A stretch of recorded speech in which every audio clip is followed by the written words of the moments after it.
my story, which is still being written.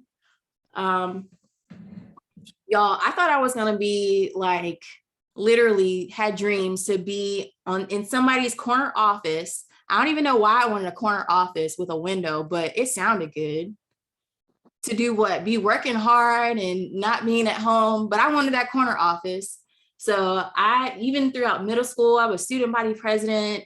I was captain of this and leader of that and president of this and all the things. And not that there's anything wrong with that. I think that is a very important part of my journey.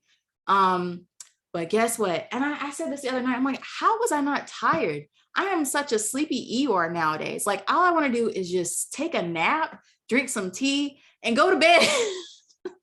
Why was I doing all this? Had my parents and my grandparents running all over town, getting me to soccer practice, to cheerleading, to theater, and whatever else I was in. I was doing the most. I literally was doing the most for the majority of my life because I had this story that I wanted to write. I had this narrative. All right. And a lot of it, was my parents and them encouraging me to do your best, do your best, do your best. But I had this idea that I wanted to, people were like, oh, you're going to be the next president. I was like, I knew I wouldn't, I don't want to do that. Like, I want to have some power and I want to make a lot of money, but I don't want to do that because that don't even sound like something I want to do. Like, why would I? No. So I knew that was not something I wanted to do, but I knew that one, I liked leadership roles. It felt good. It felt good for people to like look to you for answers. It felt good for people to let you use your brain to make decisions for them, because I couldn't really see myself on the other side of the spectrum. Not that I'm not a good follower. I'm especially nowadays, I know how to follow. I know when to choose what's my lane and what's not my lane. I've gotten very good at that and I'm very proud of that. But coming up, it was all about being in this leadership role. I, engineer turned photographer. My goal was to, I don't know. I mean, I kind of made decisions based on what felt good to me in that moment, not even realizing that. But my end game is a lot different now than it was then. And like I said, my story is still being written. Every day I write my story. Every single day I rewrite my story and wake up and think, all right, Latoya, what can I do today to either get me through this day or to get me to this next step that I want to achieve? And whether I position myself like that or not, it does show up. Like, my leadership is very recognizable in a way. And sometimes I don't even mean to. Like, sometimes, like the thing that I shared this morning, I did not expect a lot of people to really identify with that. And it was talking about, clairvoyance and how have been trying to strengthen it, but also the fact that I just have to tell myself, it's okay to see. It's okay to have this gift. It's okay to have these dreams and people are in it and they're doing things and it's actually what's happening in real life. Like, it's a little creepy for some people, but for the people who trust me and know that I'm not like doing anything malicious or have any ill intent with it, I do share it with them. Sometimes it helps me to help them. And sometimes it just helps me to make sense of like, why did I have this to begin with? And sometimes it doesn't make any sense at all. And that's okay too. But I'm still working on it. But I'm very proud of myself for now moving into the space of erotic leadership to where I can wake up every day and decide, like, this is how I choose to show up today. This is how I choose to show up right now in this moment. And sometimes it requires a lot of energy and effort, and sometimes it doesn't. But I allow myself to move in a way that feels good to me. It makes sense for me, and I'm not going to be regretful of it tomorrow. Or, I know that whatever happens, it's all part of my story, but it's still being written, definitely still being written. And I want to talk about why I think that we need more erotic leaders. Why was it even important for me to, one, have this masterclass, two, make sure that, because initially this was supposed to be a paid masterclass. But I was like, you know what? I really want to get this message out there. I know that there are so many people who need to hear this, and so many people who would benefit from hearing what this offers them and how it can help change the trajectory of the choices that they make from today going forward. Even if it doesn't change, like at least you will see it, you will recognize it, you will see these stereotypes, not stereotypes, these personas, these archetypes being played out in everyday life, and even how you show up in your own life, you will see it. I need for there to be more stories to be told. I'm sure if I sat down with each of you tonight, you could tell me your whole life story, and I can pinpoint in many different ways how your erotic leadership shows up and even how it didn't show up. And maybe you can even tell me how it didn't show up. And we talk about like how these stories of these women leaders that we mentioned, we know their stories. We know their stories, their legacies are being told. But there's so many more stories that need to be told that relate to erotic leadership, that show up in our everyday life, people who are our community leaders, who are local legends, us even. Our stories need to be told, which is why I need us to be more erotic leaders. I need us to show up as more erotic leaders. Like there are things that we desire that we, whether it's in business, whether it's in our relationships, whether it's in our professional lives, like whatever the case may be, there are so many more stories that need to be told, but also there are some more timelines that need to be played out. Like what I mean by that is when you click off of this tonight and you either, hopefully you do some like grounding, because I know I have to do that too. I need to ground myself after this, and you think back and you reflect back on like what you learned today, why it's important, what you can do from this day going forward. We need that story, because that story is still being written. Like we literally every moment by moment, we are choosing a new timeline. We're choosing a new story for it to be played out. Even if it doesn't end up documented somewhere, we need that to be documented in our book of life. We need it to be. We need it to be, because I need more women to say yes. I need more men to say yes too, but I definitely need more women to say yes. Yes to themselves, our pleasure, our desires, our dreams, our goals. I need us to say yes more often than we say no or not right now. We'll get there. Because you keep putting it off. When you say not right now, that's a no for right now, basically. And not to, I don't even like extremes like that, but that's really what it is. If you say no to something, or not yet, not right now, it's a no for right now. It really is. It's just a no for right now. And that's okay. But we still need to get back on that timeline. We still need to get back on that trajectory of saying yes to our pleasure, to our desires, to the things that we want, the things that we want to go after. That in and of itself makes us an erotic leader. And then I also need for us to leave more inclusive legacies, and it not just be your rags to riches, or your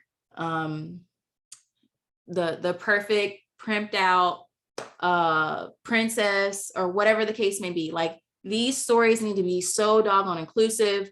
People who are not your go-to everyday like stories that people may want to put in a textbook, but your story is no less important. It's no less important.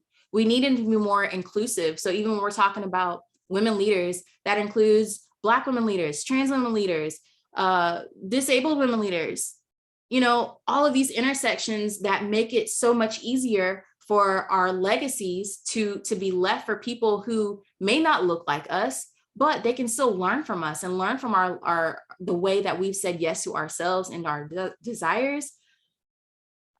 It's why representation matters. Why do we need more diverse characters in media? Because if not, we're kind of like that legacy that's like waiting to be legacied, because we don't see anybody else like us just yet. So it's up to us pretty much. I mean, you can say no to it. You don't have to rise to that occasion, but for you and your world, that might be the legacy that needs to be had, either to break a cycle, to continue a cycle of, healing, whatever that may look like for you, or whatever that may look like for your story and your timeline, your family, your lineage. I know that from my daughter and my son, even. I would say even my son, because I can have more intellectual conversations with him than than I can with my 3-year-old. I want to, I don't have to, but I want to leave an inclusive legacy for them. I want them to see what it looks like for their mother to say yes to herself, to not suppress her own needs, to not shy away from the fact that I'm really good, or I'm really smart, or I have this power that is inherent to just who I am and how I am. I want them to see that. I've seen my mother and my grandmother, they both have shown me that in many ways, and I've also seen where they have said no to themselves in many ways too. And I don't feel bad for them. I don't feel sorry for them. I mean, I think all of our parents, grandparents, ancestors, even, and even us, like we do our best with what we know in this moment. And because we know that there is an opportunity to choose erotic leadership, now we know better. So what are we going to do about it? We need more erotic leaders. So now I want to talk about main character energy, because when I think about an erotic leader, especially like even the ones that we talked about earlier, they are the main character in their story. Like I said, you can Google Oprah Winfrey, Michelle Obama, RGB, Stacey Abrams, and you see all these write-ups about them as the main character. So what is your main character energy? So this is what I want to present to you tonight. Main character energy is a 4-week immersion. So in this, we are going to rewrite your story. We're going to rewrite your story as the main character. This is a play on Megan Thee Stallion. The main character, not a main character, but the main character, using your erotic life force energy that has been granted to you just for being human. It is within you.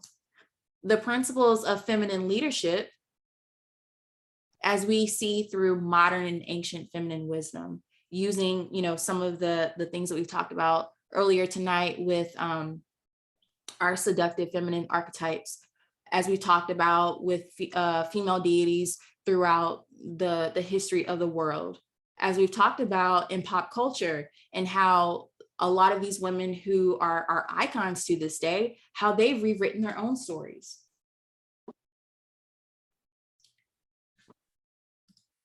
So main character energy will run from February 3rd. That is next week, I believe. February 3rd through February 24th. So it's 4 weeks. It's a weekly group coaching call on Thursdays at 8 p.m. Eastern Standard Time. And will also come with a private community thread for questions and insights, as well as the content, basically our replays from each of the calls. And how this framework looks. February 3rd, we're going to be talking about scripting your main character. One of the biggest things about feminine erotic leadership, period, is that even as we look at it through a sociological lens, there is a lot of scripting that goes on. Whether you write it down first or whether you act it out, it is still your script. Not a script that, okay, once you write it, I can't do anything outside of that. But have you ever heard that phrase, like, write the vision, make it plain? This is what scripting is about, scripting your main character. And even that gives flexibility to who that main character is, you, how you show up, what your environment's like, who are the friends that you choose, what is the job that you have, how do you act in that job? Like all of these things that really are interwoven and intermingle into like how, like what your identity is. It's all part of a script, or a scripting that we call it. It's a live script. Like it's like a pen with that ink that kind of like magically dissolves into, all right, well, we tried this, so we're gonna now move in this direction, but it's still a script. February 10th, which is my birthday. And I really struggle with this one, but I'm committed to this so much that I'm going to do this on my birthday too. So the second call will be talking about choosing your main character timeline again and again. I've really enjoyed, one of the things that I've really enjoyed about my clairvoyance journey is being able to see timelines, to see how things kind of come to life and really bring it to fruition. So we're going to talk about like what that looks like. What is your character timeline, and how do you choose your main character again and again? Because if you think about it, like every decision point that we come to, and I made this analogy on Monday on the Instagram live, but and actually I think it was the first Matrix. So when Neo went to go visit the creator of the Matrix, and he had these screens behind him, and they were all basically just like playing out like different timelines and scenarios of what he was going to say to the creator of the Matrix. And so this is very similar. It's very similar, because if you think about it, there's billions of timelines that you can choose, billions, maybe even more than that. I just said billion because it sounds like a big number, but it's probably even way more than that. If you really think about like, all right, this decision point can go so many infinite ways at this one point, but it's still going to influence the next decision, which is going to influence the next decision and the next one and the next one and the next one. So how do I choose a timeline where I'm still the main character each and every single time? February 17th, we're going to talk about the main character energy in motion. One of the big things about like sensual, erotic, and even sacral energy is that it is very fluid. It's very fluid. So even when you think about like some of the erotic revolutions that we talked about, like a lot of them are dancers. Like they like to move their body, even move their mouths. We talked about like Jill Scott and how she's just a poet. Like it's very flow to her essence. There's a type of motion and flow and movement that exists inside of a very sensual main character type of aura.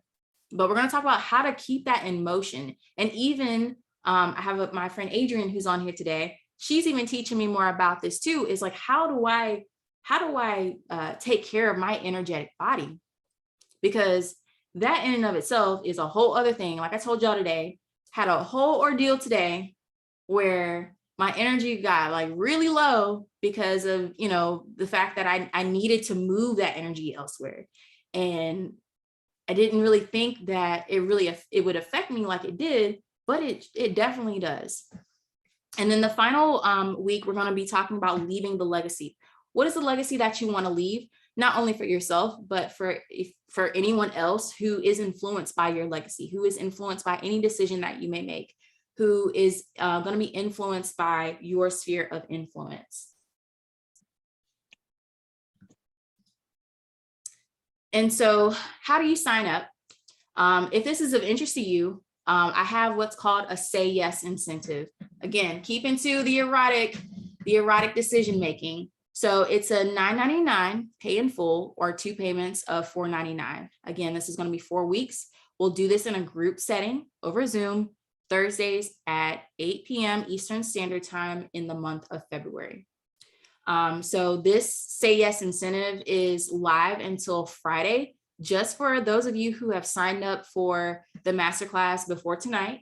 So the folks who sign up afterwards, or who didn't sign up for it, who didn't sign up for this masterclass, they're going to get a whole different pricing structure. But because you said yes to this masterclass and you showed up live, you will get it for a special discounted rate, the Say Yes incentive.